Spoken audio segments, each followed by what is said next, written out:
اعوذ باللہ من الشیطان الرجیم، بسم اللہ الرحمن الرحیم۔ یہ تمام دعائیں قرآن مجید سے لی گئی ہیں دعاؤں کی قبولیت کے لیے۔ نماز کی پابندی اور عقیدے کی پختگی ضروری ہے۔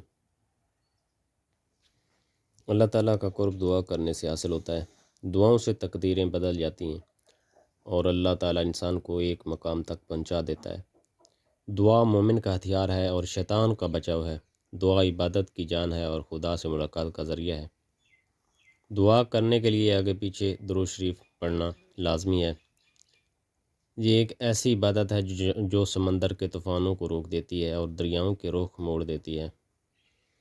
دعا بندگی ہے جو بخشش کے دروازے کھول دیتی ہے اور معافی کا قلم پھیر دیتی ہے۔ خشوع و خضوع، عجز و انکساری اور خلوص کے ساتھ مانگی ہوئی دعا کبھی بارگاہ الہی میں رد نہیں کی جاتی۔ حدیث شریف میں ہے کہ دعا کے علاوہ صدقہ بھی برائی کے 70 دروازے بند کر دیتا ہے۔ صدقہ قبر کی گرمی کو دور کرتا ہے اور تکبر اور فکر ہٹا دیتا ہے۔ جو اخلاص سے صدقہ دیتا ہے اللہ اس کی آمدنی میں خیر و برکت عطا کرتا ہے۔ اللہ کی ذات و صفات میں کسی کو ملانا شرک کہلاتا ہے۔ ہر مراد پوری کرنے والا وہ واحد لا شریک ہے۔ اسی لیے صرف اللہ ہی سے مانگو مگر سچے عقیدے کے ساتھ، کیونکہ یہی سچے مومن کی نشانی ہے۔ شرک انسان کے عمل کو برباد کر دیتا ہے، چاہے وہ کتنا ہی نیک عبادت گزار یا تہجد گزار ہی کیوں نہ ہو۔ مشرک کی زبان سے نکلی ہوئی دعا کوئی تاثیر نہیں رکھتی۔ جب انسان اپنے اعمال میں شرک کو جگہ دے کر سیدھی راہ اور استقامت سے ہٹ جاتے ہیں تو وہ اللہ کی طرف سے کسی مدد اور سہارے کے مستحق نہیں رہتے اور اللہ کی نظر عنایت سے محروم رہتے ہیں۔ لہٰذا میں اپنے دامن کو شرک کے کانٹوں سے ہمیشہ دور رکھنا چاہیے۔ غیر اللہ کو پکارنا گمراہی کا سبب ہے۔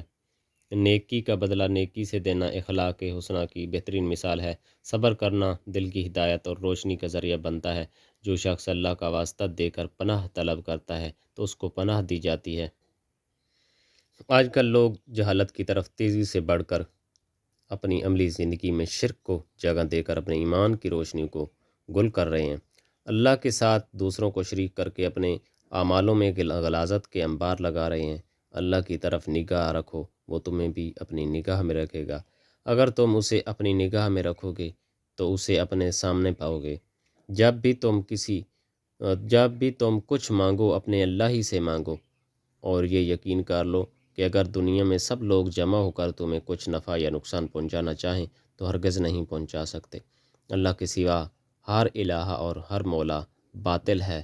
ہم کو یہ زیب نہیں دیتا کہ غلام کسی اور کے ہوں اور حکم کسی اور کا مانے۔ بندے کسی اور کے ہوں اور بندگی کسی اور کی کریں، کھائیں کسی اور کا گن کسی اور کے گائیں۔ جو خود ہم جیسی مخلوق ہو وہ ہم کو کیا دے سکتا ہے؟ ہر دکھ کا مداوع کرنے والا اور قوت والا وہ اکیلا زبردست ہے۔ جو شخص خدا سے نہیں ڈرتا وہ لوگوں کے غیظ و غضب کا نشانہ بن جاتا ہے اور خود کو بے بس مجبور پاتا ہے۔ جس پر نصیحت اثر نہ کرے اس کا دل ایمان سے خالی ہے۔ جو شخص تقدیر پر ایمان نہیں رکھتا وہ ایمان کے مزے سے بالکل محروم ہے۔ تم میں بہترین وہ لوگ ہیں جن کو دیکھ کر اللہ کی یاد تازہ ہوتی ہے۔ ان کے نیک اعمال کو دیکھ کر اپنے لیے آخرت کی رغبت پیدا کرو۔